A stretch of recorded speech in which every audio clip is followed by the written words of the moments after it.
Good evening, and welcome to New Symposium, Civil Discourse in the Pursuit of Truth. It is a great pleasure to conduct a discussion on matters of war this evening. A discussion that will be primed with comments from 5 wonderful individuals here, and then added to as you all ask questions and discuss with them and amongst yourselves in the time that we have allotted. Our panelists will speak in alphabetical order in accordance with their last names. The first speaker will be Ms. Becky Elder. Becky is known to most of us as a wife, mother, and teacher. The perspective she brings to us from her triple vantage point may help us see a strategy and develop tactics that make war less necessary as the chosen pathway to reach our legitimate personal and social goals. Our second speaker will be Mr. Dan Gates. He is president and CEO of American Water Purification, Inc., a decorated Vietnam veteran, comes from a military family, and has developed a fairly comprehensive take on many related issues and questions in matters of war.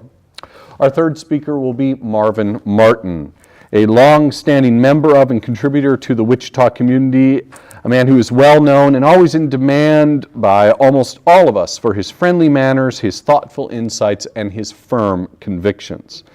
He is a World War II combat veteran, after which Marvin returned to Wichita to embrace his adult life as a faithful husband, a loving father, a distinguished jurist and lawyer, including the founder of the Martin Churchill Law Firm. Our fourth speaker will be Mr. Holger Meyer, a physicist. Holger brings the powerful realities and sober implications of science to our discussion of warfare, providing a perspective that is analytical and ethical, not political, one which may help us simplify or avoid reaching the complications with those for whom the just cause for going to war always seems to arise. Our concluding speaker will be Mr. Andrew Veatch. He is a student of finance at Friends University. He has a wide range of interests, including economics, philosophy, psychology, history, photography, and pencil collecting. He's owned and managed Summit Turf, a small lawn and landscaping company, for the last 7 years. He is the member of our panel who has had the least opportunity to consider matters of war, and yet is most likely to die were a war to come to our country. Thank you all for being here. Ken Stolfus, the dean of my college, wanted to be here very much to welcome you, as he has at past New Symposiums. He wanted me to pass along his appreciation to you all, and I will now turn the time over to Ms. Elder to begin. Well, I was very reluctant, believe that. I was reluctant to do this. Because what I really wanted to do, and what I've been playing in the school for the last month and a half since we started talking my presence on this panel, was playing the Kingston Trio singing Where Have All the Flowers Gone? And that's all I wanted to say to you. I wanted you to hear that conundrum in music, because I believe in the power of art to introduce us to the gentle realities that become more severe when we leave art and education behind. So my hope tonight is to convince you not to spend more money on education, but to get a very clear definition of what education means and how it can help us solve our problem. Education comes from a word in Latin, educare, to lead out of. And education intentionally takes the student by the hand and leads them out. Now, what do you think, in your definition, does it lead them out of and into?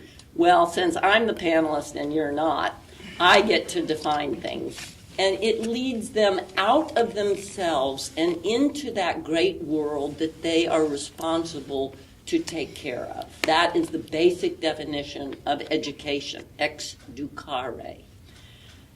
Education is an act of love.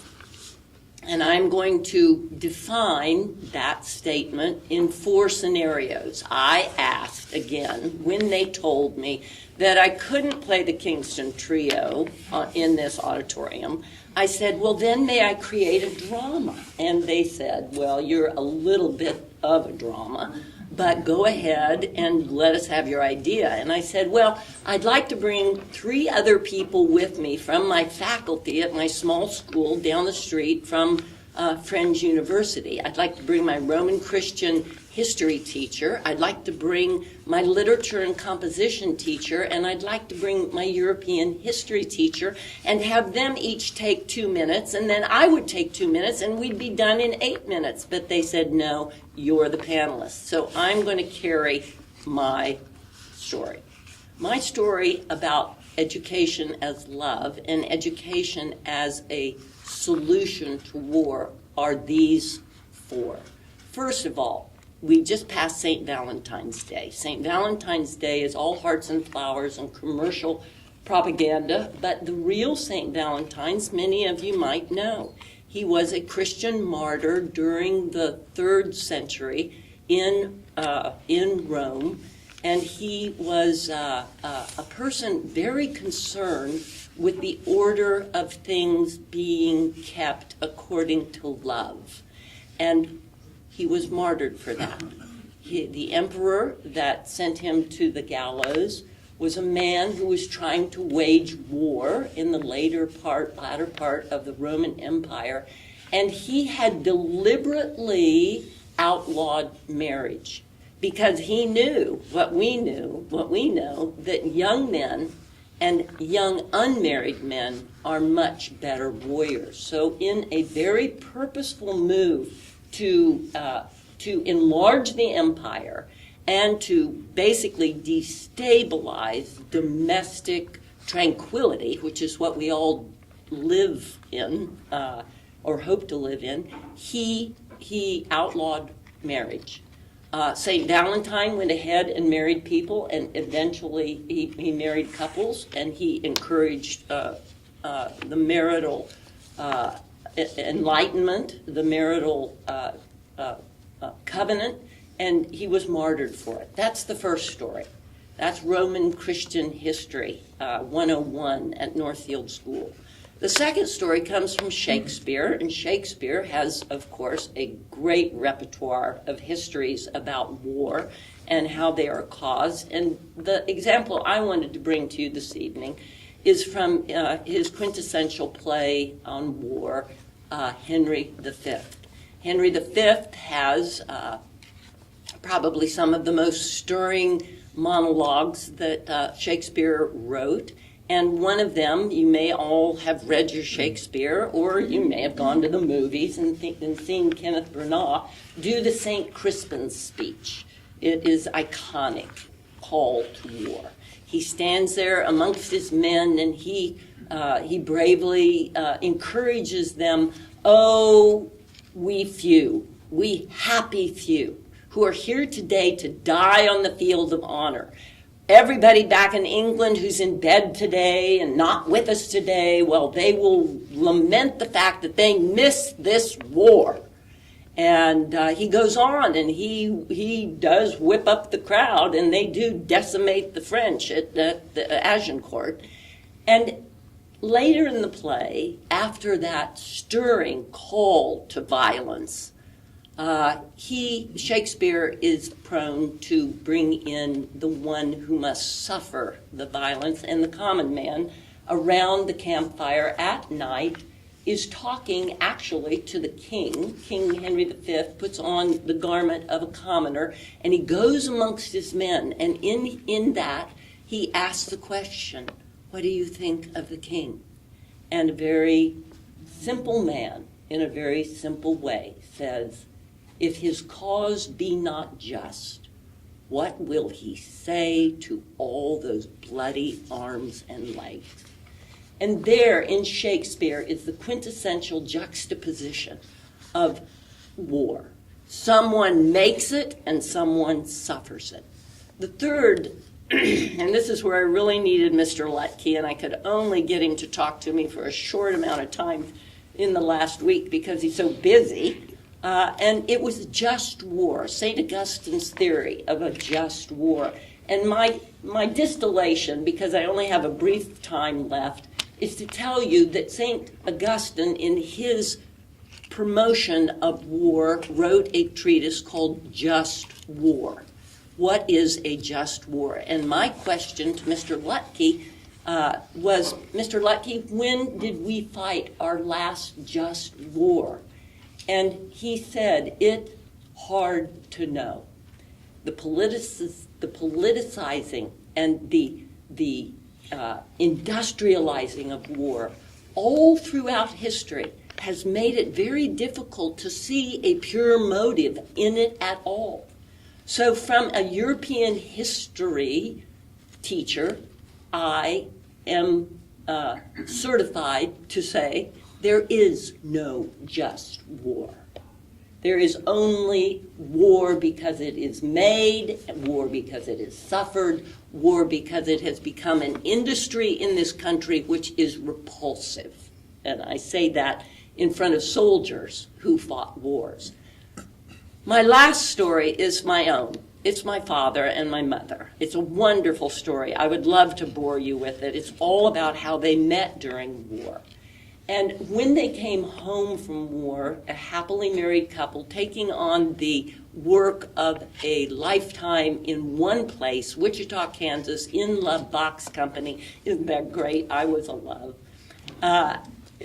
They started in politics. As a little girl, I went through labor union wars. I went through right to work wars.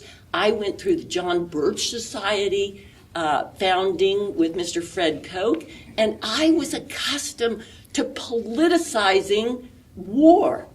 That's what they had done as soldiers in World War II. That's what they came home and they started with.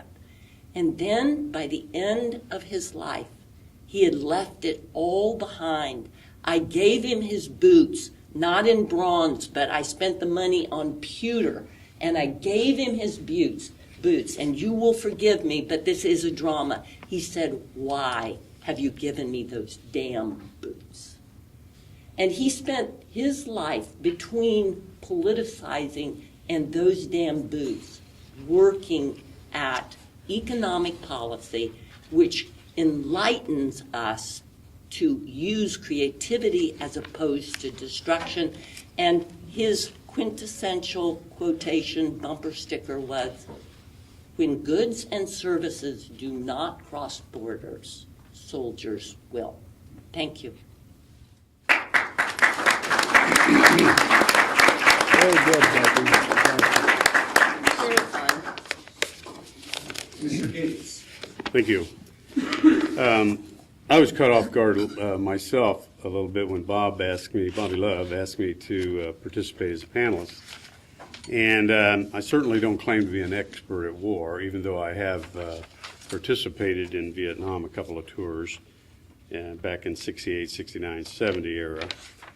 But I'm happy to share some of my thoughts and opinions about it, and I hope you will don't mind if I read some of the thoughts I put on paper. If we believe war is the best option for resolving our differences, who will be the first to fight? Shall we use the draft and exempt those who can afford to find political deferment? Or the lottery, assuming everyone is included? Or conscripted service where everyone is enlisted to serve? What view do you hold, based on your economic position, for the military service of your son or daughter? Fortunately, we have an all-voluntary service and pay a few who are willing to fight for our freedom and our way of life. Unfortunately, this distances many from the reality of their political views of war. We have already moved to a dichotomy of thought and action, with only 7% of the population having served in the military. War matters to more than others. War holds no favorites in victory or defeat. Death reaches everyone with finality. Even in victory, we cannot find a moral high ground for the tremendous loss of life and injury that are suffered on all sides. The economic destruction will devastate the larger world and disrupt financial and trade channels for decades. So the war should matter to the world. In recent decades, war has crept into our national foreign policy without declaration. Our forefathers granted Congress the only and sole power to declare war, which they have willingly subjugated to the executive branch. Without a declaration of war, where is our commitment to such a resolute decision? If our sons and daughters and natural resources would be committed to war, shouldn't there be a larger conversation? War would be as a last resort, but yet unified and a credible option. Where is Congress? There should be no rush to war. We have the strongest and most effective financial tools available to any nation. All the world's banks trade in dollars. If we have the greater wisdom to manage our own financial house, we can influence rogue nations through our world partners. Our diplomatic efforts should emphasize our political resolve that we use all of our economic influence for their alliance. War matters to our international partners. Keeping open communications and constructive dialogue with world powers is important, especially when they have relations with rogue nations who represent a threat. Utilizing third-party nations is especially useful where we have no political influence. Advance third-party discussions and use these conduits in a joint strategic direction with the United States. War matters to world opposing powers. Nations act in accordance with their self-interest and needs, sometimes wrongfully in their narcissistic power of their leadership. This is the greatest threat. It's most important to discover what they seek beyond their power of wealth and position to satisfy their superegos. A broader and more inclusive dialogue should be sought. A solemn and considered approach is necessary to negotiating a resolution to avoid war. A win-win approach is important, but without surrendering sovereignty and security. Some offensive positions are not acceptable and some should be open to negotiation, but defensive capabilities and posture, I think, are not. There is not an acceptable argument for having a defensive deterrent. Some may remember the 60s when the Soviet communism threatened the United States with offensive missiles from Cuba during the Cold War. This was a red line defense. War matters to the sovereignty and security of our country. In war, you do not communicate your next move. Strategically, this is very important. The enemy cannot defend every possible move you could possibly make. To do so requires a distribution of military assets to effectively reduce all possible threats and creates an opposing advantage. Use confidential and quiet diplomacy and for your strategic policy. Quiet the rhetoric. The adversary is more open to dialogue if you remain calm and speak in conviction and resolve. The unwavering approach and solitude of the negotiation speaks to your commitment for an unacceptable resolution. Our enemies should know and understand that we will deploy overwhelmingly military force if our security is threatened. Peace will always be better resolved with constructive negotiations around differing issues. Our advance of positive dialogue should not be mistaken for a weakened position of our national security. War matters to superior strength. Quietly go about building a strong defensive posture with our allies. No discussion is necessary if there is a threat apparent. Never negotiate a reduction in defense. Always remain vigilant and armed. Once trust has been broken, there must remain an armed guard. War matters to our national defense. It is vitally important to build a broad consensus of Congress before establishing a red line position. It is a position that is unacceptable to defer from our sovereignty and security. This is a position that is all cost held and aggressively defended. All in and no turning around. No negotiating to a lower position. War matters to a red line. If war is inevitable and absolutely necessary, it must be declared and the enemy must be eliminated. There are no half measures. It is an all-out military campaign. Mutual self-destruction is not a viable strategy or solution. The opposing military force must understand their commitment to war against the United States and the ultimate sacrifice they must be willing to make. The enemy must be totally subjugated to bring about a lasting resolution. I think first strike is even warranted if war matters. Thank you.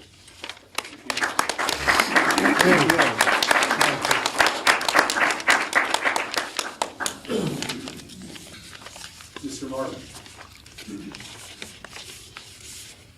First thing I thought of, can you hear me back there? I have a very soft voice.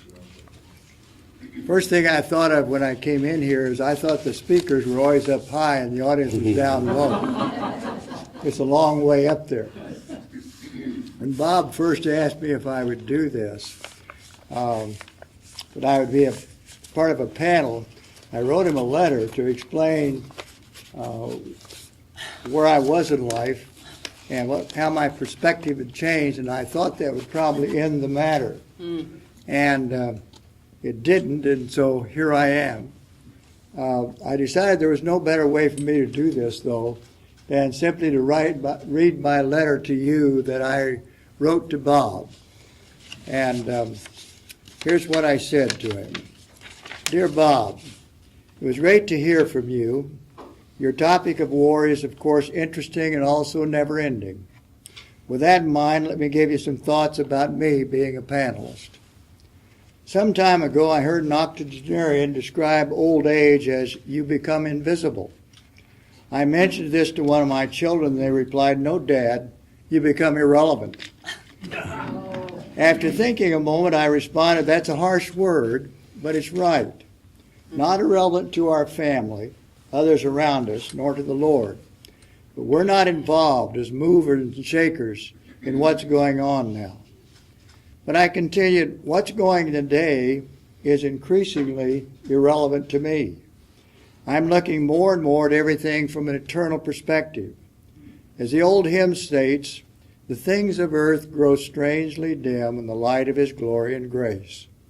Like many old men, including Solomon, as he wrote the book of Ecclesiastes, we conclude at the close of life that much of what we do is chasing the wind. Recently, one of our sons commented, he said to me, your work wasn't very important to you, was it? Of course, I was startled. I practiced law over 40 years. I truly enjoyed it. It was worthwhile, and I felt I was in the right place, doing the right thing at the right time. But after a moment, I responded and said, no, as I look back at all of my life, it wasn't that important. And later I added, but at the time, it was very important. Looking back, the third grade is probably not very important to you now. But when you were in the third grade, it was the most important thing in life. And that's the way my work was with me, and that's the way life is. Bob, every generation gets its own war or wars, along with its own music and even its own haircut styles. And when I view your questions for the panel, they revolve around what to do here and now with this war or series of wars. It's important now for those of you who are active, and you need to decide how to handle the current crisis. And for that, I commend you. But who we are and what we think and do changes as we go through life. It's like going up a mountain. We see further as we climb higher. I now look back at the wars in my lifetime, and I believe I can count 9 of them, and see them as my generation's part of a never-ending series of wars throughout history. At age 92, my job is to reflect and pass on what I see that might help those following me make the right decisions, not only about the current conflicts, but all the wars and other dual dilemmas we face on a myriad of subjects as we go through life. I think we're facing, perhaps in my lifetime, the most serious and all-out destructive war of all time. If it happens, it will dwarf all the others. It may be followed by another 1,000 years of dark ages, such as occurred in Europe following the fall of Rome, or it may be the final terrible conflict predicted in the Bible. At the close of World War II, General MacArthur gave a stirring speech and warning that still resonates 75 years later. I quoted it, Bob, in the attached material from A Time for War and Peace, a little booklet that I wrote last year. And it summarizes what I need to be doing at this time in my life as the war drums begin to beat again. And so here's what I gave him. You might want to look on page 15 of the little booklet that I handed out to you, if you want to follow along with me. It's entitled, "It Must Be of the Spirit If We Are to Save the Flesh." In 1945, General Douglas MacArthur signed the Japanese peace treaty, and he broadcast a message which said in part, "Today the guns are silent. A great tragedy is ended. A great victory has been won. The skies no longer rain death, and the seas bear only commerce. Men everywhere walk upright in the sunlight. The entire world is at peace. The holy mission has been completed." And then he concluded, "We have had our last chance. If we do not now devise some greater and more equitable system, Armageddon will be at our door." The problem basically is theological. It involves a spiritual recrudescence, improvement of human character that will synchronize with our almost matchless advances in science, art, literature, all material and cultural developments of the past 2,000 years. It must be of the Spirit if we are to save the flesh. Today we stand at the same door facing Armageddon. And while good economic, political, social institutions are necessary to give us some order, avoid chaos, they'll never solve the underlying problem. It still must be of the Spirit if we're to save the flesh. Jesus' answer to General MacArthur's plea was simple, but seek first his, God's, kingdom and his righteousness, and all these things will be yours as well. But I was much older before I finally realized I could enter the kingdom of God now. I intend, therefore, God willing, to seek, speak, think, live, and encourage his kingdom and his righteousness until I go home. From Grandpa, with love.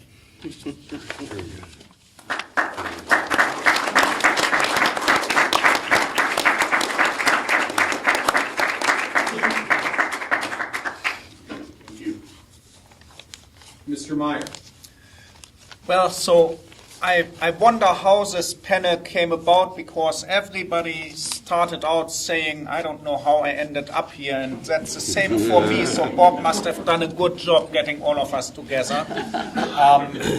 So I guess I agreed to be here because I think I can offer a perspective that's a little bit different with my personal story. I grew up in Germany in the 70s and 80s, and so I've never seen war, fortunately, but I've grown up in a country that was still very much marked by World War II a couple of decades before. And so I think part of what the American experience, what all of you do not have, is the first-hand experience of having encountered war in your own country where your own families live, not sending soldiers to fight a war elsewhere, but really being impacted by it here at home. And well, when I grew up, I could still see areas in my hometown of Braunschweig that had not been rebuilt, bombed out factories that just were still standing there, ruins that were sitting there. One of the prominent churches in my hometown had 2 towers, and one of them had been hit by a bomb and had been rebuilt with the materials that were available after the war, and it was much shorter. There was just that asymmetry, and it was plain obvious. You didn't have to study history. You just had to walk down the street and you saw the impact of war still all around. And this was, having enough to eat and not really suffering physically, but just having that image present, besides all the stories my grandparents told, of course. And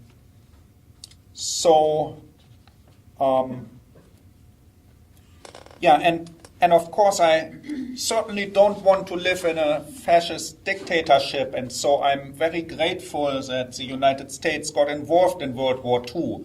And I think Germany would have been a very unpleasant place to grow up in if World War II had turned out differently. And so I think there are places and times where it may come to the point where armed conflict, getting involved in armed conflict is necessary. But I think those times are far between and very rare. And in almost all cases, peaceful resolutions are much superior and are possible. And so really, I think what helped Germany was, yes, the military involvement of the United States in World War II, but then much more even the Marshall Plan after the end of the war, rebuilding the economy, putting money into Germany to allow the economy to rebuild and to allow Germany to stand on its own again. And so the peaceful means of economic development, I think that's much stronger yet than armed conflict, than sending tanks.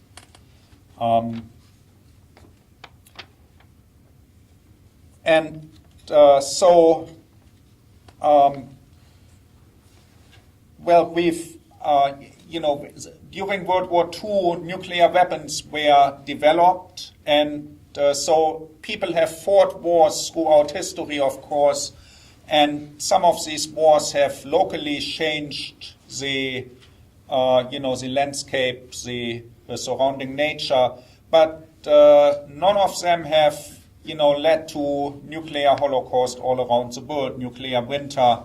And so since the 1940s, it's a new era in human history in the sense that we really developed the means to just completely do us in. There wouldn't be, at the end of the war, just a place to travel to and start over. The entire world would be gone. And I think that's something that, we are still facing now, of course. You can't put the genie back in the bottle. And that's something that requires us to get smarter about the way we are dealing with each other and we are resolving conflicts. So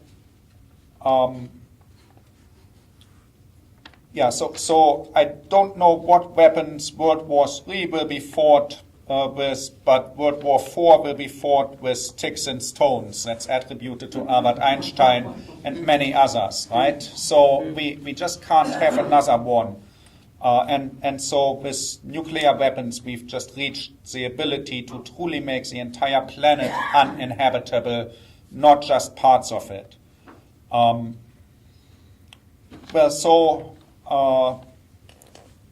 Germany in my childhood then, of course, was ground zero for the Cold War, which, wasn't a hot war, wasn't fought with tanks firing,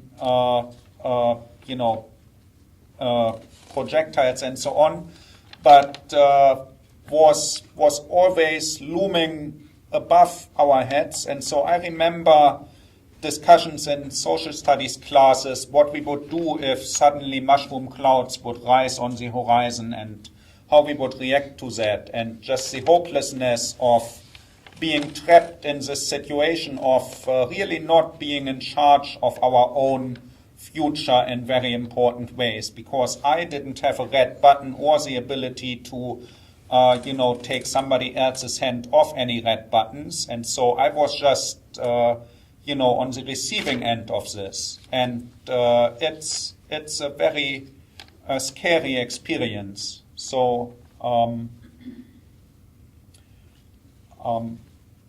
then I also remember Braunschweig is actually very close to where the inner German border used to be. And so I grew up in West Germany, but close to the border with East Germany. And in fact, on family gatherings like Christmas and Easter and birthdays, I remember after having cake we would take walks along the border, and I would see the guards across a minefield on the other side, sitting there with their guns. And, I could wave at them and try to make them laugh. And if I ever had succeeded, they would have been shot because they were supposed to, be very serious and not give in to those Western influences. And yet they were just normal people who really just wanted to go home to their families. And we really just all want to live in peace. Nobody really wants to go to war. And so it's just with the Manhattan Project, I'm interested in physics and the structure of matter, and so all the physicists who were involved in the Manhattan Project were kind of my childhood heroes. And I read up on what they were doing and how they were dealing with this responsibility of fearing that Germany might develop nuclear weapons. So should we develop them first in the United States? And what are the ethical implications and so on? And did they do enough after they built the weapons to dissuade politicians from actually using them? Or could they have done more to maybe prevent Nagasaki and Hiroshima? Anyway, there's during the Cold War, then there were Pershings and SS-20s on the other side, and in my childhood, I struggled with what, if anything, I could do, and I certainly didn't feel protected by those missiles being there, so I was very happy in 1989 when the Cold War ended, because how long can you, stand on the tip of a needle and not fall off either way if mutually assured destruction is a strategy during the Cold War? Doesn't that eventually lead to destruction?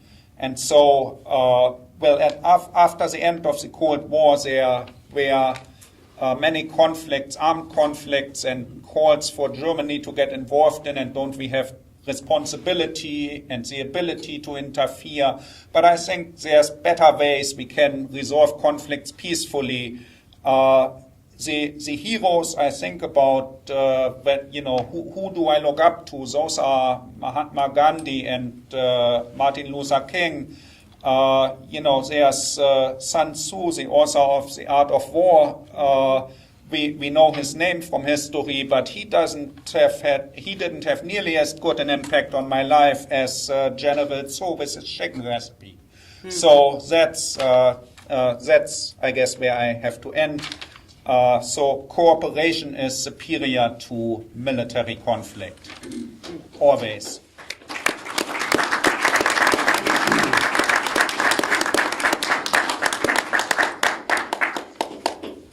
You had an interesting childhood. And Mr. Veatch. Everybody else is telling how they got on the panel, and I know exactly how. Bob at the last symposium said he wanted a kid to come and talk, and I said I knew one, so here I am. I'd like to begin by saying how great it's been to hear the ideas put forth by all of these other people, all of whom have between 30 and 75 years more life experience than myself.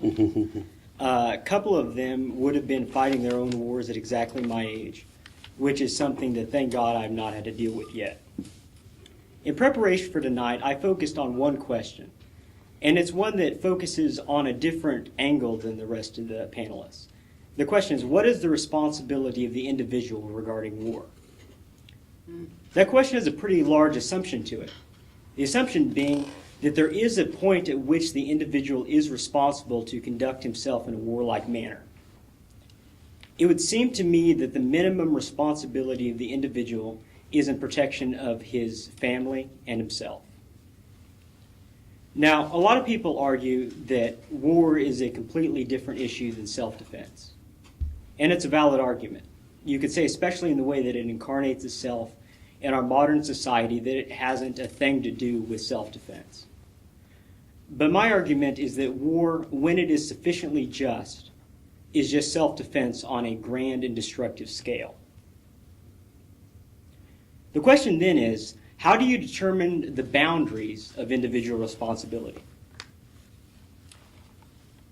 The assumption to that question is that, of course, that his boundaries do stretch beyond that of his family and himself. And once you make that assumption, you ask the question, are these boundaries subject to the individual's will and conscience, or are the boundaries of responsibility universally determinable? If you argue that the boundaries of the individual's responsibility are universally determinable, then you then have the question, who or what is the determiner of that responsibility? John Locke, one of the earlier articulators of Western civil governance, stated that the price for entering civil society was submitting oneself to the rule of that society and its laws. Locke states that the citizen is to give up his state of complete freedom that he possesses in the state of nature in exchange for the security of civil society. That might even include at times going to war on behalf of that society. In much of the West, there are provisions for people to conscientiously object and refuse military service in the context of drafts and conscriptions. This shows that many countries will make exceptions so that people do not have to violate their principles. But this is almost exclusively in a religious context. Volunteer forces have their issues, and as such, drafts have been implemented in times past. Their benefits are obvious, specifically the ability to very rapidly raise an army. But all that at the sacrifice of the freedom of the individual that is held so dear by all who experience it. For this and other reasons, the draft has been inactive in the U.S. since 1973.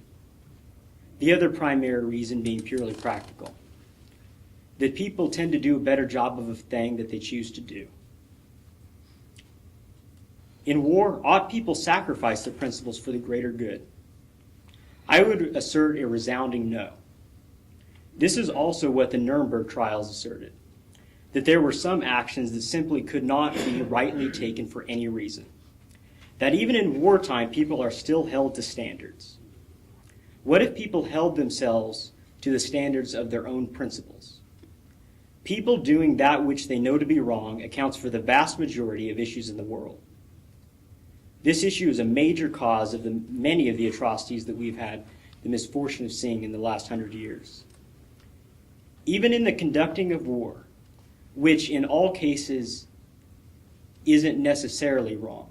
It's wrong in many, many cases, but it's not necessarily wrong. You mustn't sacrifice the good in the name of the so-called greater good. The conclusion to which I've come is that the best way to solve the worst of the problems of war is by the institution of militias. Militias organized locally and kept in good order would create a significant deterrent for invasion. Somebody said, supposedly it was General Yamamoto, though that attribution has been called into question recently, said that nobody would invade the mainland United States as there'd be a rifle behind every blade of grass. And this is convenient because one of the only universally recognized signs of war is invasion. In the case of invasion, I am confident in assuming that there will be no issue in raising an army. The responsibility of principled individuals would be called upon almost universally. The militia also offers other benefits, especially their decentralized nature, making them more difficult to be manipulated into unjust wars, as well as being a guard against government overreach. Novelist and Southern historian Andrew Nelson Lytle writes, "There was one strong safeguard against the abuse of this principle of representation in government. It was the traditional safeguard which had for so many centuries preserved the meaning of liberty to the Englishman, and which the Englishmen had brought with them to the New World, and which their progeny would neglect, the militia. This militia had somehow brought the rebellion against the mother country to a successful end, but its neglect finally rendered representation a farce." So what do we do in the face of war? What our conscience and principles tell us to do. If our principles don't guide our actions, something else will, the results of which will almost certainly be hellacious. Thank you.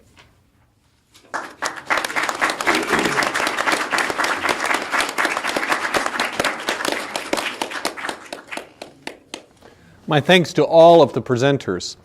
As I said at the beginning, I would like to give first opportunity of response to the panelists themselves. If any of them have any questions or comments, or are there any points that were brought up by any other member of the panel that you would like to extend upon or reflect about, I'd like to give you that opportunity.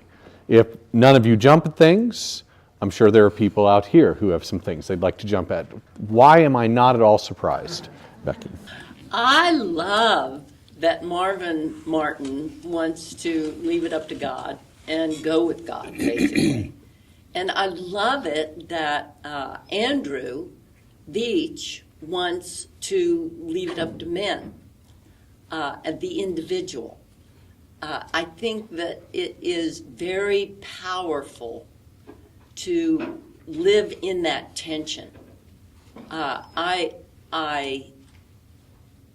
cannot begin to identify with Holger the images of war, the destruction of war, the lingering scars of war, the helplessness as a child. I grew up empowered. I grew up the victor, and he grew up the defeated. I think where I really was just a minute ago with Andrew when he said the militia, I was going, oh my gosh, Andrew, we can't have a militia. That won't work. We have nuclear war in front of us. It would be better to go with God and just defy death. And then it dawned on me that the power of the individual to enact his conscience is the thing that we're missing. It's the democracy we're missing in this country right now. And I want to applaud that. But man, I have to live right behind Dan Gates because people are going to make war. They're going to do it. I'm not in a quandary. I'm sure that I don't want to be destroyed, but I'm also sure that I've destroyed myself if I don't live my conscience. Thank you. Any others? All right, you're missing your opportunity. Okay, the way we will handle this, as I mentioned before, is I want questions. If there is a burning point that you really need to make, find a way to reduce it to 1 minute and end it with a question. All right? I might be a little flexible on this point because nearly everybody was beneath time, and we have a little bit of extra time for the Q&A. But still, be respectful to the fact that there are probably a lot of people out there that have questions they would like to ask or points that they would like to consider. Also, please be forgiving of me. I've met an awful lot of you. I've learned all your names, and I've forgotten almost all of them because I'm just, forgetful that way. All right. Yes, sir. Russell, I've got a question for Holger. Okay. We've got kind of a prophet here called Marshall McLuhan. He says, and this is a pun, so it may twist you a little bit. The media is the massage message. We in the 60s and 70s, we had Gunsmoke and Bonanza and media that every problem, whether it was a hangnail, was solved with a gun. Did you have that kind of exposure in Germany? Oh yeah, all those shows were playing, of course, yeah. However, it's different seeing it on TV and knowing that it's fiction and, knowing there's going to be a happy end when 45 minutes have passed, or actually, being exposed to the reality of it. And, all those TV shows were there, but in everyday life we wouldn't have, we didn't go around and beat people up with or without guns to resolve conflict, right? And so if it's not acceptable inside the family or inside my circle of friends, why would it be acceptable for nation states to behave like that?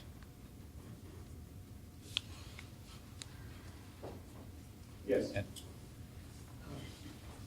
I'm going to start, this isn't my point, but I'm going to Okay. start by quoting one of the great philosophers Here we go. of our age. War. Ugh. What is it good for? Absolutely nothing. Absolutely nothing. Or as I recently heard it, rendition, absolutely not, which makes it seem more intellectual. But the question I'd like to ask all the panels has to do with we wouldn't be having war if somebody didn't think it was good for something. And part of the issue for me sitting and listening to everybody talk is that often the people who are starting the wars are not the people who are doing the wars, which gets back to me to this question. And Mrs. Elder brought it up a little bit, and all of you touched on it, and I'm just interested in a yes or no if you're able to do it. Is there such a thing as a just war?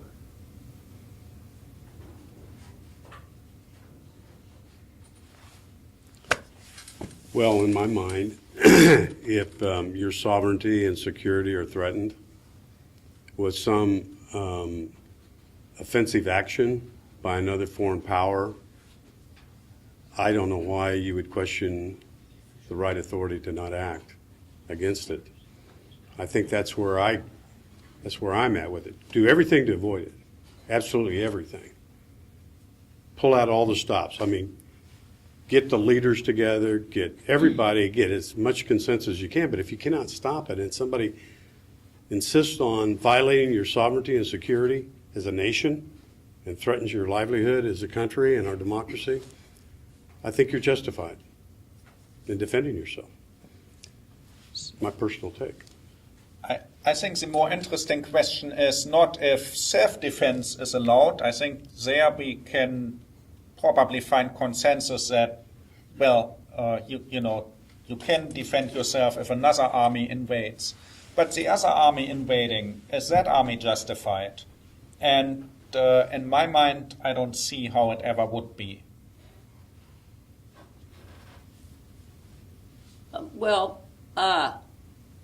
I listen to the radio a lot. I read the newspaper, and I basically think that this idea of sovereignty is passé. I think collusion amongst nation leaders is in collusion with the industrial complex, and I don't think we have a chance to know what sovereignty means anymore. I am pretty sure that with the technology as it is, that there is no way that I can ever know as an individual whether my government at highest levels is complicit in starting a war that will destroy my country because they have an associate reason with some other country. So I basically have discounted the fact that my country is sovereign. I have discounted the fact that they intend to protect me from somebody else because it's good. I think they're capable of selling me down the river no matter what I say, and my children and my grandchildren. So, is there a just war? I don't think there's justice anymore, except at the very closest individual level in communities that covenant together, pledge oneself to one another. And I don't want to be a tribalist, and I don't want to be parochial, but I do want to exhibit a right model, and I think that can only be done in miniature. I think your view of everything depends on your age. And if you'll read what I wrote when I was 18 on D-Day, I wrote it as an 18-year-old on D-Day. And the United States and the kingdom of God were one and the same. And that's why MacArthur called it a holy mission. And when you become older, you begin to question some of the things. When you get all through it, I don't think the issue is war, and the issue is about us. And I think the issue is, what is God doing with us as he moves us through life? And that's why people change as they move through life, and what they see that's important. My life expectancy is about 3 years. Most of you, your life expectancy is anywhere from 70 years to anything between yours and mine. And I just think that when you view life, you view it from where you are at that time. And the most important time in your life is right now, because that's the only time you have anything to do, to think, to be. And it is important that you look ahead to see where you might go and where you've been, but you will not see life the same. So when you have 3 years left to look at it, I look forward, but not to life here. I look forward to eternity. And because of that, my whole thinking shifts from, and as I shift that thinking, your maturity depends on your view of time. You can see behind about as far as you can see ahead. And when you get to the point where you can do that and you move forward, you think entirely differently. What you realize is what Solomon realized. These are not solvable problems. They're problems you have to deal with during the time of your life, at the point of your life you're in. And you have to play the role that you played at the time you were in that part of your life. And so it's an individual decision that must be made. And so you can make a decision about just war at 18 that you will not make at 85. I would agree with both Becky and Marvin. And when I look at war, I look at it from a very, very small level, as in, do I believe that this is my responsibility to be involved in?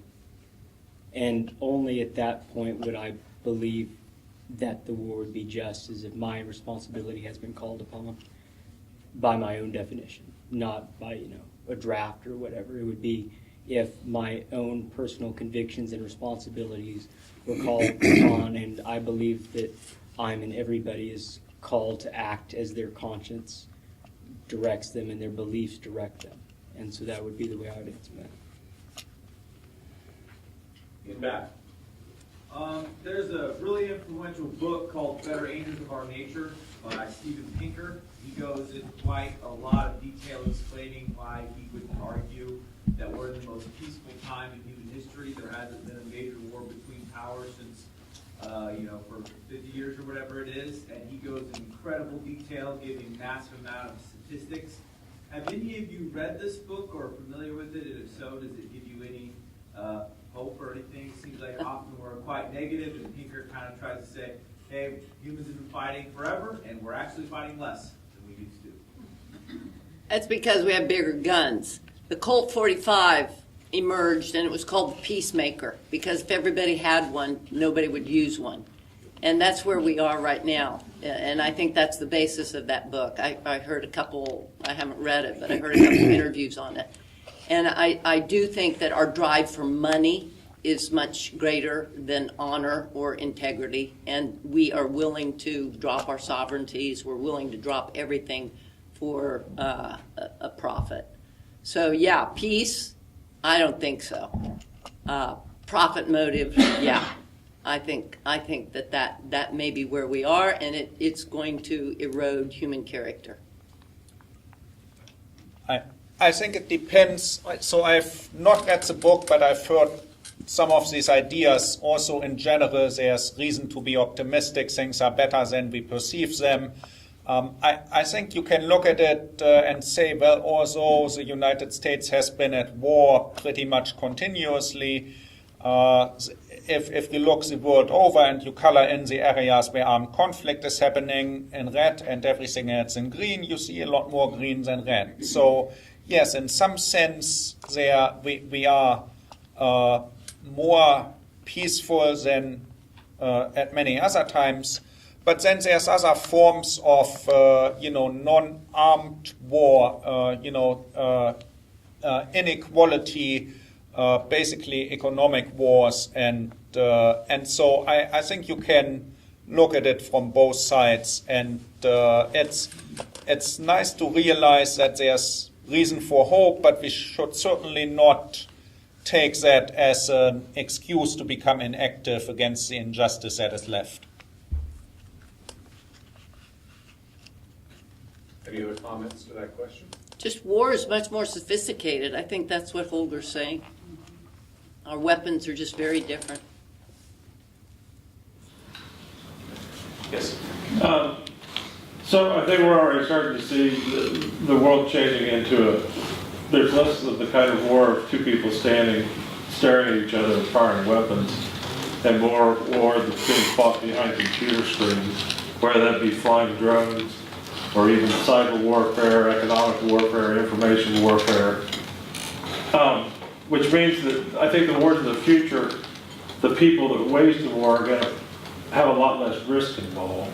And I wonder if that changes the morality of war, or what are your musings on that?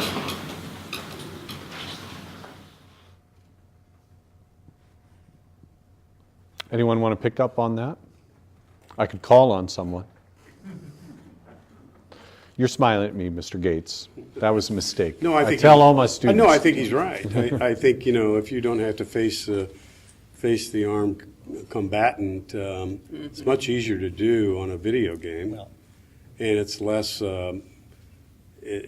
endangering your own self. So you're more apt to use that kind of weapon. I would think, not less likely. So I don't know if it'll ever come to that completely, but perhaps. It's sad either way. So the Peace and Social Justice Center of Wichita invited Lisa Ling a couple of months ago, or a year ago, whenever it was. She's one of those drone operators. She joined the military to get health benefits, and so she has been doing this video game war, and it causes PTSD just the same as actually doing the face-to-face shooting. Maybe there's no danger of you come home tonight or not, right? You come home tonight, that's a given. You are not in Afghanistan. But you come home with the same kind of trauma as, having seen after the strike, you have to fly over and see the scattered limbs to make sure the target is eliminated. She was telling stories about herself and other drone operators, and I don't think it's a good job to strive to have. They are traumatized just the same as every other soldier. And so I think in war, nobody wins. And in a modern war, that hasn't changed much. Did you have a follow-up point that you wanted to make there, Mr. Gates? No, I guess I would agree with some of that. I see a lot of guys at the Veterans Administration here with post-traumatic stress disorder, and they seem very all right. I've worked with some of these guys at Wichita State University in the Veterans Club there. They're very withdrawn, and they're not all of them have been in combatant situations in Iraq, or most of them in Afghanistan. Both my boys have served both 3 and 4 tours in the Marine Corps and Navy as lieutenant commanders and lieutenant colonels in the Marine Corps and Navy, but they're pilots. And kind of to your point, they're somewhat removed from the face-to-face danger, but they're in harm's way, of course, but it's a little bit more of an indirect sort of thing, and I haven't seen that in them, and I've been very careful to watch for that, because probably, as you may have experienced coming back. They didn't have a word for it, Marvin, when you came home from World War II. It wasn't called post-traumatic stress disorder. Neither was it in Vietnam. It was you sucked it up and you got with your friends and you worked through it. That was well, in World War II, you came home having concluded and you were hailed as victors. In every other war that I'm aware of, there's been no victor. Mm-hmm.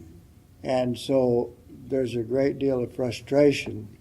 And I watched the people from your generation, the war of your generation, the primary one of Vietnam.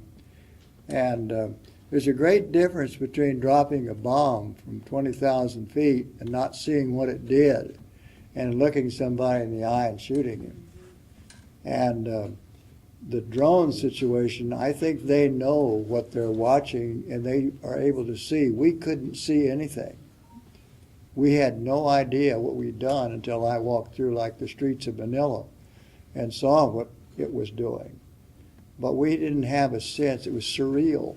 We had a sense of safety of our own, but not the damage we were inflicting on others. And I take it that the drone operator knows, and I know the guys on the ground know.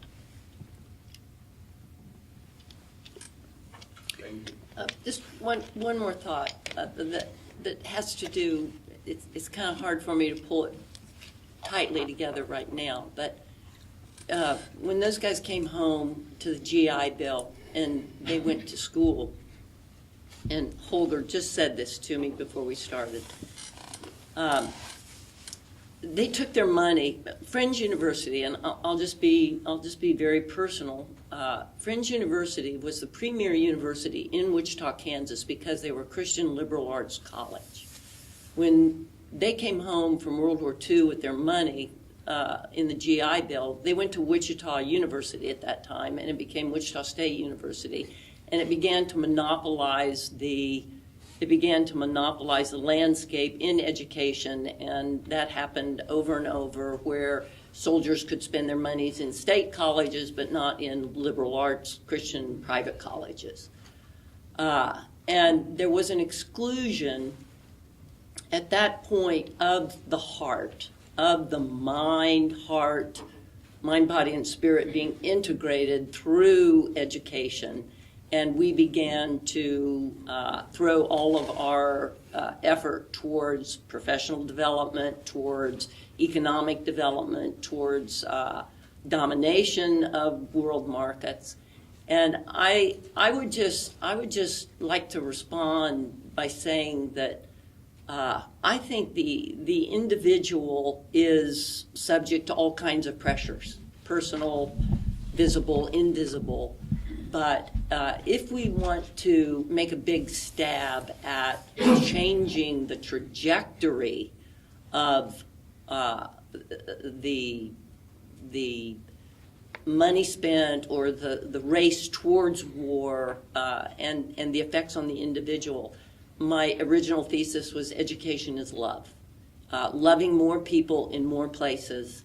And every time you spend $1 on integrating a person as opposed to putting him to work for a profit motive, I would say, a little bit too glibly, we revert to our baser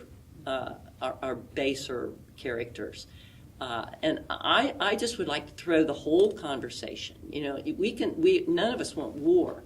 But I want to throw the whole thing into where dollars spent, time spent in the war zone, time spent in the video game. Those all have an effect on the person. But where should we spend money in waging war? I think we should spend it in education. That would stop. And I don't want to say spend a whole lot of money on education because the cost of education is pretty obscene. I think we need to have brand new models. We need to have more forums. We need to have, but let's bring this idea of, the effects of war down to two universities, Wichita State and Friends University. And Holger said to me just a minute ago, he said, I am so sorry Wichita State is perceived that way because they have a very vital liberal arts program. I know that. But they are at this point perceived to be that way. They are looking for professional development, and the war machine is going to get a lot of their money in technology and engineering. And Friends University is going to be kept from that because they don't have those degrees. Well, that's a topic for the next symposium there, Mike. The federal budget. Where does the money go? And I don't want to shut that down because that's a good topic, but it also is a huge other topic, and I think there's still some people that want to pick at this war thing a little bit more. Yes? I'm having trouble, as you said, articulating, maybe pulling a whole lot of different things together. In sitting here listening to some of you talk, I'm physically shaking. I mean, you get emotional about this. But one thing that bothers me, and it kind of goes along with what Becky has said, is that it seems as though there are forces outside and inside working very hard to divide us all, to make you fight you two, you fight you, and you argue with you, and keep us in a, I don't know what to say except off balance. And education is part of that. Now, I was very much against the Common Core and thought that, and I like what's going on in Becky's school and so on and so on. That is another whole story. But it seems like we have so much inner decay and destruction now, and some of you have kind of spoken to that, but and I think maybe Holger, listening to you talk about in your situation, and I'm sorry, I'm rambling on, but does anybody else have this feeling of lack of control, I think, is what I'm saying, partly.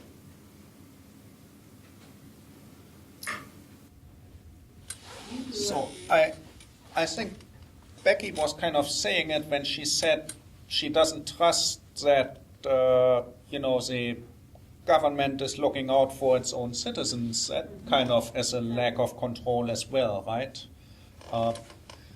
But this being pitched against each other and being divided and being put into groups that are supposed to hate each other. I think education is the antidote to that, and traveling. After you've been to Mexico, you don't want to shoot a Mexican, right?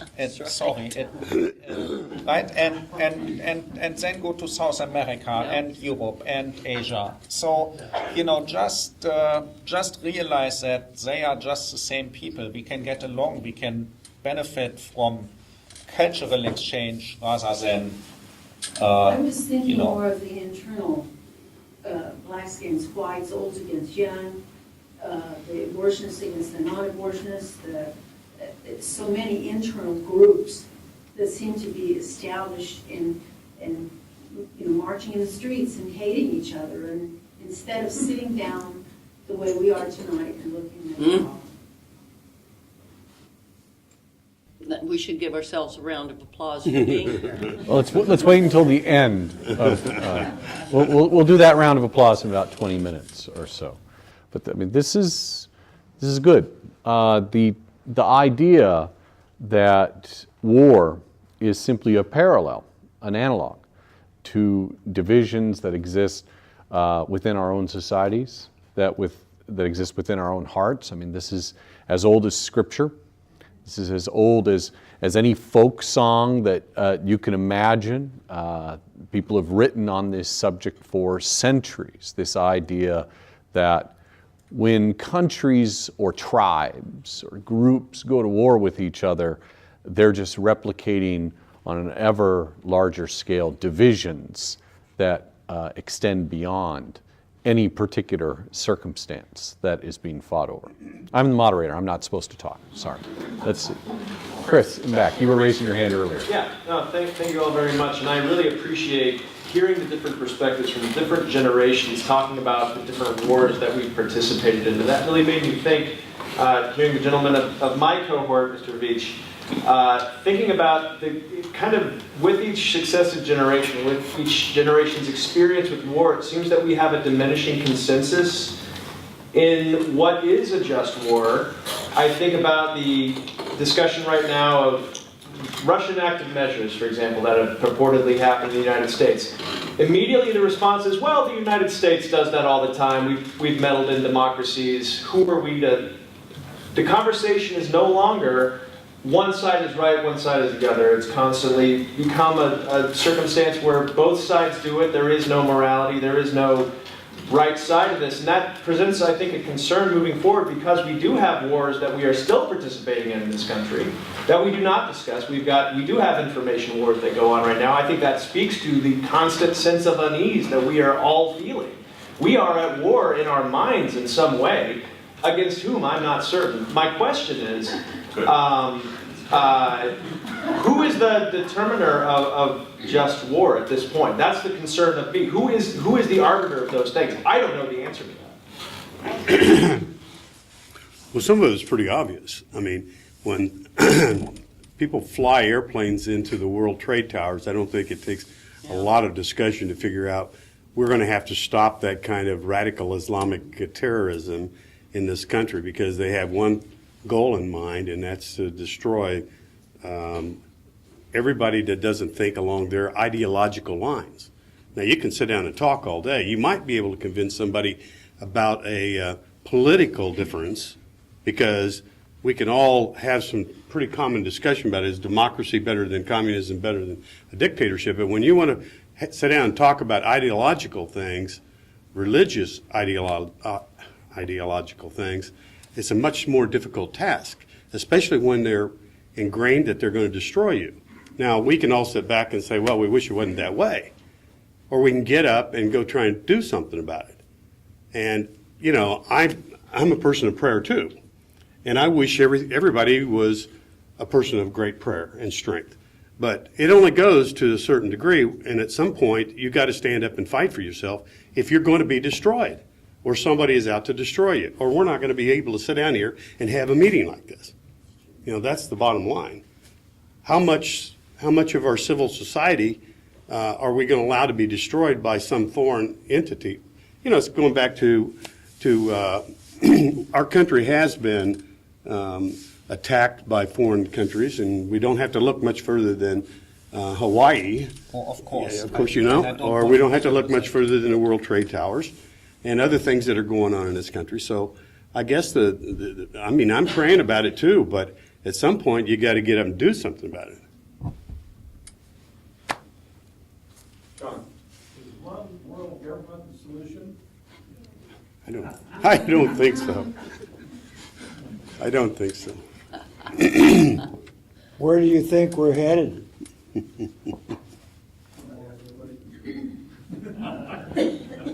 Was there someone in particular that you were asking that question, or were we just throwing it out in general? When I was 22 years old, I used to think that was the solution. I don't think so today, but I'm interested in that solution. And when I grew up, I identified as somebody from Germany. Then I got a little bit older, and at the same time, Europe integrated more. And I saw that as a very powerful way to prevent conflict. Because if you have a European Union and Germany and France are more like states of, like states in the United States, it is much harder to imagine that Germany attacks France or vice versa after we are united in a European Union. And so I think it is not illogical to take that further and to, suggest that a strong United Nations is a good thing, not at the expense of giving up all autonomy. And so there has to be a balance. And in fact, with the rise of the European Union, local minorities gained a voice that they didn't have in Germany, for example. Minorities in northern and southern Germany had much more autonomy after establishment of the European Union than before, when Germany, by its having to shape its identity, couldn't give as much freedom to some of the minorities. And so I think it can be done wrong, but hopefully we can manage to do it right. So. Right here. Okay, one thing, I don't think we've ever had a day of peace because everybody uses terrorists or third parties. So whether we're throwing missiles at one another is irrelevant. We've been at war continually. But my question is for Becky. You have a disdain for sovereignty, but I believe education is the answer if it teaches the truth. So how much do you think propaganda ought to be taught as education? Well, I'll just make an unabashed pitch for the great conversation. What we do at our school is we teach children to think and not to think for themselves in some autonomous, isolated way, but to think from all sides, as we're doing in this room, and then to go out into the world as it is and to begin their own conversation. We could call it travel, we can call it education. But I really want people to realize that the tension we live in is very creative. This is a very creative moment right here, what we're doing. And the sum total of it is, I hate to say it this way because it sounds so bad, but we're all right. We are all right. My son Sam is a veterinarian, and he's a universalist in many ways. He believes that God will save us all in some way at the end, and he believes that goodness will triumph. And he has recently, this is Marvin's point, he has 3 children now, he's got a small business, and he's starting to tend towards a larger military budget. Okay, so things change. What are you going to do when things change? You're going to cling to the person next to you. If the boat is sinking, if the plane is falling out of the sky, you're going to do that foxhole thing and you're going to say, I love you. And I believe that propaganda in education is a bad problem. It's a bad problem. But the antidote is to love the person next to you because they're next to you and find out everything you can about them through a process, through an educational process that values each human being for their differences and strives to live with them. This is very idealistic because I have a basement full of guns, you know? My children hunt. My husband believes in protecting me. My father went to war. I can't answer it for everybody, and I get really unhappy and uncomfortable when somebody is answering all those questions for me. So let's just teach children to think. Let's teach them to love each other as best they can for as long as they can without conflict. And teach them how to avoid being seduced by propaganda. That's what I do at my school. Send your kids. Yes, sir. Yeah, I was going to ask, how do you think the problem has changed, or when we're talking about just war, when the enemy or the side becomes so much less apparent? What I'm saying is that from World War II, we launched into the Cold War, where we were then fighting ideologies all over different little pockets of the world, to now where Mr. Gates mentioned we had an ideology attack the World Trade Center. Who are we fighting? How do we define a just war in that? I've come to believe that our involvement in Vietnam was wrong. Wow. I've come to believe our involvement in Korea was wrong. I've come to believe our involvement in the second Iraqi war was wrong. I believe there's a time we have to respond to threats to our sovereignty and security, I go back to. But I don't think we were ever threatened, our sovereignty and our security was ever threatened in Vietnam. Now, as a 19-year-old kid at the time, it's okay. As a 19-year-old kid at the time, I actually volunteered because, crazy as it may sound, I felt I had an obligation to go serve. But I know now, looking back and understanding more, I don't think we were threatened, our sovereignty and security, in several of the involvements we've been in. But when somebody flies a plane into the World Trade Towers and kills all the people they did, I think we have to respond. What happened? Real quick. I completely agree with you. I was just saying that the problem then becomes, who are we responding to? Well, I guess we have to find out who it is that we're going to, yeah. What really happens, I think, is that, at least in my life, every young person thinks they will fix the world, and every old person knows they didn't. Or couldn't. That's a bumper sticker. Yeah, that's right. Yes.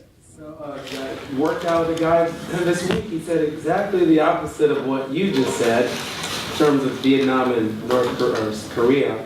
His point was that he felt capitalism has helped the peace that we see, but on the same end, it's creating a lot of conflict as well.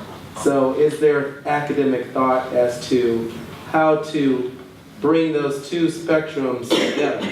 Because clearly capitalism has helped quench wars, but clearly it's also causing wars. Yeah. Anyone want to take that one? You haven't had much time to chance to talk. I made the assertion to somebody I was talking to last week that capitalism has been the greatest gift to the world that it has ever seen as far as the raising of the standard of living and the general peace of the average person. But the main tenet of capitalism is that it is a system of voluntary exchange, one that operates without force, that operates on both people getting what they want. And when you bring war to enforce capitalism, it is totally antithetical to capitalism, would be my take on it. Yes. Several times there have been kind of a question of who benefits, who's motivated for war when it's so abhorrent to so many of us. And in Becky's initial citing of Henry V, a couple lines from Henry IV, Part 2, as he's on his deathbed, he says, "Be it thy course," Henry IV speaking to his son, "to busy giddy minds with foreign quarrels. That action hence borne out may waste the memory of former days." And I wonder how much of leadership's desire to solidify their own power motivates them to raise these specters of enemies abroad. In the case of China, how much are they just trying to hold things together in their own power? And I guess I think I've raised the point for the question, how significant might this be as we study the historical roots of war? And what do the panelists think? Meaning the role of leaders. The role of leaders in their motive of keeping control in their own home. Well, okay, two things. Busy their giddy minds. That goes to Shirley's issue, or Shirley's question about, well, if we can just take their mind off their real work, which is raising their families, and we can get them all excited and all divided, then yeah, we can have a war. And whoa, yeah, Henry V was consolidating his ownership of France and England in that play. So somebody profits from it, and it looked like it was Henry V. and you just took his mask off. You know, he was taking his father's advice. The other part of it is the propaganda. Who are you talking to? You know, where is wisdom? The end of education is actually, I use Hebrews 5:14 all the time at Northfield. Strong meat, the ability to do what we're doing tonight, strong meat, comes from exercising your senses. You carry your own faculty around with you all the time. You do it. That's democracy. That's what we want. We want to avoid the propaganda. We want to take back the spoils of war from the people who are stronger or smarter or farther away or more connected. And we want to bring ourselves together. My solution is local. My solution is live where you are with the people you're with. And the best thing about Holger is that he and I met in a project called the Wichita Area Sustainability Initiative, okay? And we're going to grow fish in a tank and food on the top. And if everybody can take care of their own grocery store in their house, I'll bet they're going to be a little bit less prone to go fight over food anyhow. They may still fight over other things. But I love that we met over an effort to give to everybody the basic needs. Let's just try to shut out propaganda, and let's try to stay together where we are for right now, which is Wichita, in this building. Kansas is a little larger, but God, I still hear Dan saying they're going to shoot you. They're going to come get you. So I can't be provincial. I know that, but Holger and I are going to solve all the problems by giving you all food. Fish. By tomorrow. By tomorrow. We have time for two more questions, and I've already pointed at this gentleman right here. I want to come back to solutions. I'm kind of guy that wants to look at the bottom line. We've had wars for centuries, and it seems like it boils down to egos and greed. I don't know if I'm right or not, but I think those are two ingredients to most wars. So I'm asking you, each of you, don't just kind of smile and look back at us. Give us your wisdom. We have the internet now. We have travel. We get to know each other around the world. As you were talking about earlier, saying, well, if we trade together, you're probably not going to be fighting. You're going to want to continue your commerce, right? You want to continue If it's free trade. Pardon? If it's free trade. If it's free trade, yeah. So we've got some leaders who have big egos. They want to try to talk about how big their button is and how quick they can push on it. And all the rest of us are going to pay the consequences. So my question is, what do we do as individuals? What can we do collectively? What kind of coalitions can we build as free citizens of this world, not just America, of this world, to put a stop to war? That isn't the solution. If we really want to love each other, we're going to have to take action. We can't just sit back and wait for this bomb to drop. How do we prevent the next war from taking us all under? So that was an easy question. That's why I'm going to ask everyone to just take 30 seconds and give their easy answer. We'll start at this end. My answer is that I can't control anything. I don't have any particular wisdom to do with it, and I don't think it's good for people, especially people my age, to pretend that they can that they are equipped to do the things that are going to prevent the next war.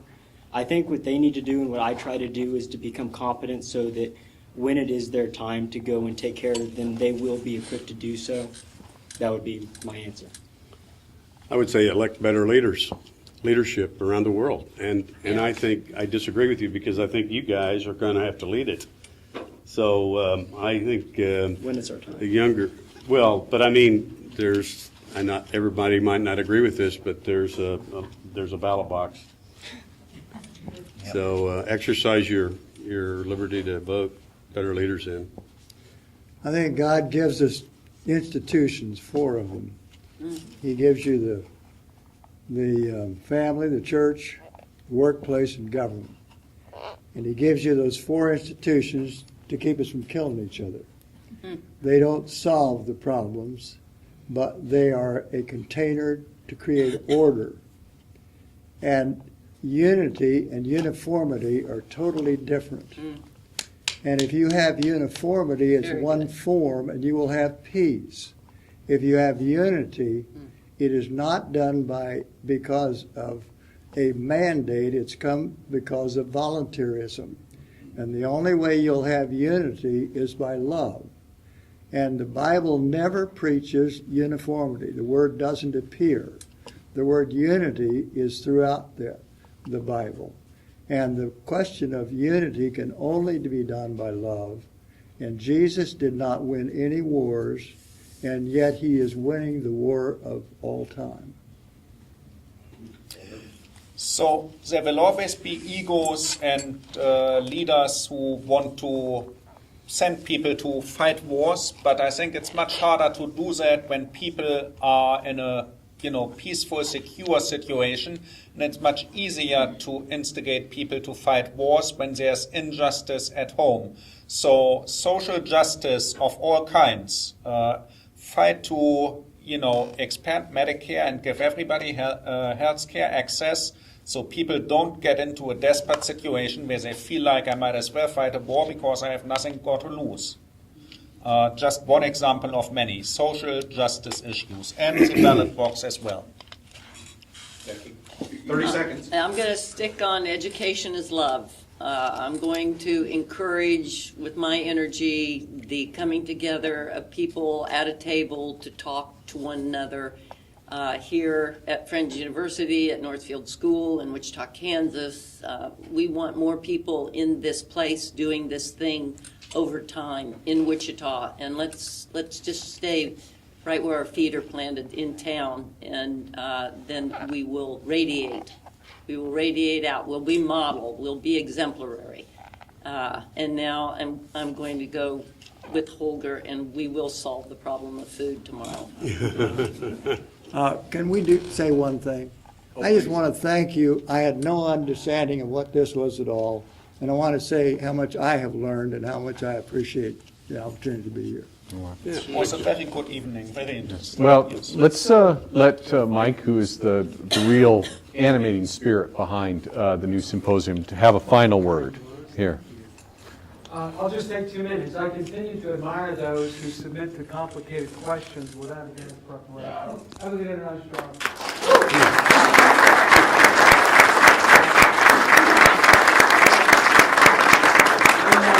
My fellow trustees, Bob Love, who organized this particular symposium, John Todd. This is a labor of love for us, and we believe in our mission to promote civil discourse in the pursuit of truth, and you've greatly exemplified our mission. We thank you for that. My thanks to Dr. Russell Arvin Fox. If you haven't visited his blog site, you need to. In Media Res is a wonderful compilation of his thought. Russell, thank you so much. Dr. Amy Bragg Carey and her husband Brian from Friends University are here this evening. I want you to know that Friends gives us free space. When I tell that to people, they go, "Really?" Yes, it's true. Thank you. Stay with us. We believe in what we do, and we thank you all for coming, and especially to our panel for presenting. Thank you so much. I think you're right on the first